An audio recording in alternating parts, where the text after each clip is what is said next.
Hi, Patrick here, HC.WV, and welcome to day 5 of the 31 Days of Halloween. So for this entry, we're going to go a little bit different. We're going to do a little bit of the horror and sci-fi angle. We are going to be talking about, from 2012, we're going to be talking about Ring of Fire. That's right. This is a Doomsday series. Member of the Doomsday series.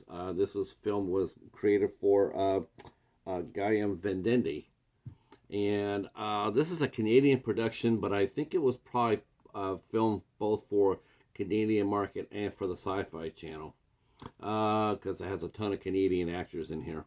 So this is a pretty fun miniseries. It was a 2-part miniseries, and the synopsis of it says, when an oil rig causes a volcanic eruption in a small town, the small town of Paxton, it's just the first in a trigger effect called the Ring of Fire that stretches across the globe. If these cataclysmic series of eruptions cannot be stopped, the Earth will be swallowed whole, leading to an extinction level event. Okay, so that's basically tells you what happens, right? So this oil company comes in there. They're drilling a sort of like a prototype drilling. At first, they were stopped with an injunction, and then they were able to use their political might to free it open. Plus, they did put a lot of civic improvements in the small town, so they're able to get back into drilling. But even the oil workers know that things aren't things are not safe. We see a whole slew of characters in this film, starting with Terry O'Quinn as the head of the oil company. We have the lovely Lauren Lee Smith, who plays Emily Booth, whose father happens to be Terry O'Quinn, plays the head of the oil company. And she herself has had a hard time because she has basically sacrificed her life to defend the climate, and that has led her into a bitter divorce with her husband and reduced child visits because she was a convicted felon. So she has to have supervised visits with her son. We also see a Dr. Cooper, who's played by Michael Vartan, who you guys might remember from Alias. He plays Dr. Matthew Cooper, who's a fine geologist, but he is hiding a dark and potentially fatal secret.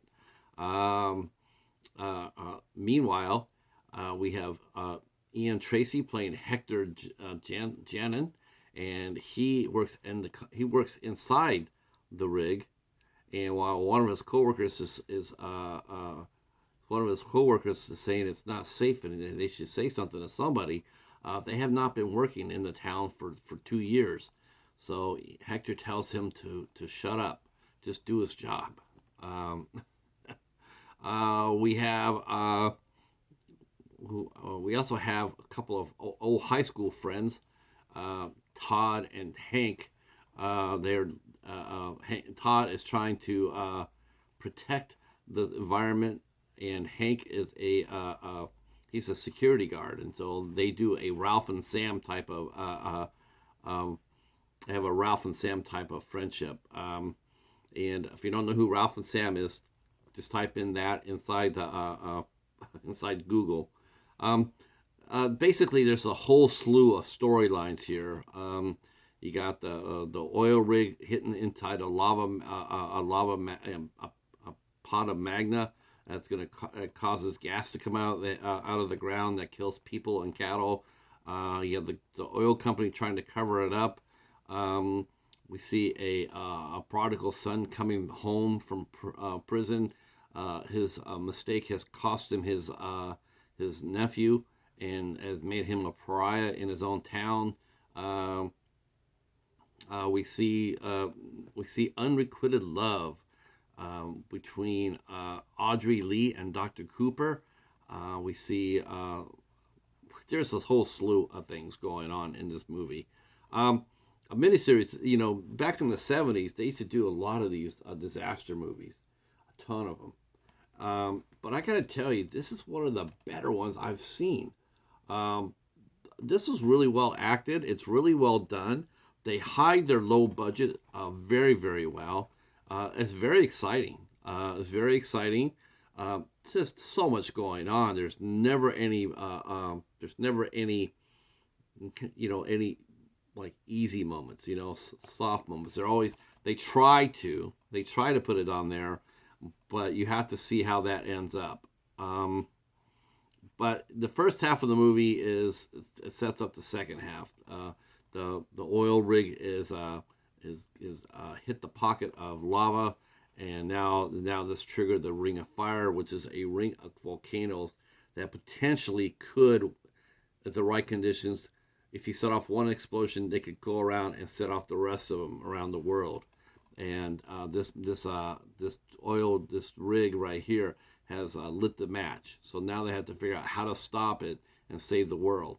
So we see a lot of drama and a lot of cliffhangers heading into part two. Part two is but nothing but action. Um, we have a fine performance by an actor I have never seen before, Brian Markinson. He plays the leader of the rescue effort to try to save the planet, Harry Stromwell. It really is his movie, the second half, and the idea that they come up with is to send Dr. Cooper with a with a mother of all bombs, with a MOB, to basically set off an explosion that will cause the lava to go, instead of up, out, it'll cause it to go sideways and out into the ocean. And that was supposedly will calm everything down. Of course, now we see Oliver Booth, that's played by Terry O'Quinn. His character of the oil company boss. It's sort of really colored in gray. He doesn't seem like a really bad guy, but toward the end of the movie, he's a little bit selfish. He just wants to grab his grandson and his daughter and get the hell out of Dodge. So that sort of marks him as being selfish. Of course, Emily Booth, the environmentalist, her and Dr. Cooper are trying to come up with an idea to save the planet, and not knowing and dealing with the fact that her son was out on a field trip that got caught up in an eruption. Various people are put in mortal danger, including our friend Hector, who him and his two buddies are trapped in the oil rig. They sacrificed themselves to get their co-workers out, but now they're trapped. And Hector's brother Samuel, who is the pariah, he is on his way to rescue his brother. He's already made one fatal mistake in his life. He's not going to make another. So him and a buddy are on their way to do a rescue of Hector. Like I said, this has all sorts of storylines to it, and they're all really well told. Not everybody comes out of it alive. And the ending of the movie, it does show its budget. The idea of what they used to save the planet is a little bit far fetched, but I'm going with it. My only big complaint about this movie, because I thought it was very well directed, I gotta give the director of the film tremendous credit, because this could not have been an easy film to do. Because there's so many different storylines. It was directed by it was directed by Paul Shapiro, and the writing was done by Michael Vartan. Vickerman put out so many different storylines on there. There's so many different trails, but you're all vested in it. Everyone is vested. The only misfire I had in this movie was they forced the love affair between Dr. Cooper and Emily Booth, and they had zero chemistry, zero. They looked good together on screen, but they had zero chemistry, and really, Dr. Cooper, the woman that they should have paired him up with was Aubrey. Aubrey was the one that Audrey was the one that really loved him, and they had the great chemistry, and a lot of it had to do with the actress Agam Darshai, who I've never seen before, but she was sensational, absolutely sensational in this film. Ton of familiar faces, some familiar faces in here. We saw Jill Teed in here. She played Terry O'Quinn's assistant, Jennifer. Of course, Jill Teed is a regular on Hallmark movies, and including The Christmas Train, which I first saw her on. And she plays a very, very, she makes a very good, like another shady character. Like she's not really thinking about anybody else but themselves. She does that pretty well. Really well acted. The effects, for the most part, the effects were pretty good. There's a couple of wonky CGI shots in there, and the fact that they show Dr. Cooper and Emily running through a series of explosions that really would be full of poisonous gas. They would have been dead probably like 30 seconds into it.